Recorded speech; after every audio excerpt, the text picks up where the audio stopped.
Shakid, hivi ni nini hasa kilichopelekea mpaka wewe kuwa katika mazingira kama haya?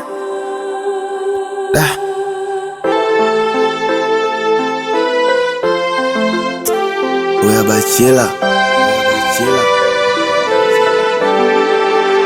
Ndege Touch. Nachokumbuka ilikuwa birthday yake, ni majira saa 6 mchana ilifanyika kwake. Watu walikuwa shazi pamoja na rafiki zake, alimdanganya kwa ndugu yake wa damu, kumbe bwana wake. Mimi sikuwahi kumficha zaidi ya kumuonesha hisia, upendo wake alonionyesha, kumbe aliniigizia. Nilipambana misilali kutwa nikimtafutia, mba zaidi nyumbani kwangu na ndipo nilifumania. Kumbe shida ilikuwa ni pesa, ndo alofanya nisaliti. Kwa macho yangu mwenyewe nashuhudia, na nichiti mwenzangu wala hawazi kugawia. Marafiki kutwa na nita msanii na kuwahi kuwa shabiki. Uongo kwake ulimjaa, kundanganya naona simple. Yamini riziki yangu labda kwake wenda ipi. Namuuliza umetoka wapi, tichachi kumwomba Kristo. Ndipo nilichukua maamuzi nikamuua kumpiga pisto.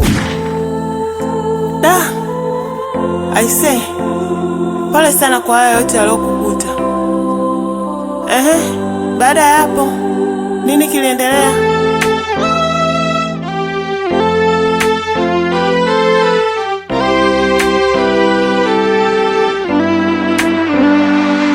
Maisha yangu ameya cost, ndani nilifuga mkosi. Naogopa kupima ukimwi, yani wende kawa positive. Kila Jumamosi anakuwa baa na mabosi. Kuwahi kuona faida zaidi ya kupata turosi. Kama posa shapeleka ilibaki ya kufunga ndoa. Nyumba imeshafikia lenta, imekuwaje kabomoa. Ghafla akabadilika, penzi kalitia doa. Sikujua dhumuni lake, ulimradi kunikomoa. Mwanamke unaweza kumpa vyote na bado usimridhishe. Unaweza kumpakia mgongo na bado usimfikishe. Licha kumfanyia yote, waya kwake ndo yafiche. Nishamvumilia mengi, naona na hili lipite. Ubaya mtani na yasikia, uchafu wake tu maskendo. Niliamini nikiwa naye wenda tanipa tu upendo. Ni kweli amelivunja penzi, na shindwa kuziba pengo. Nijua utafika mbali, tuyatimize malengo.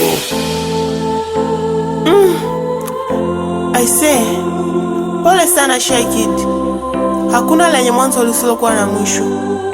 Hata hili litapita tu.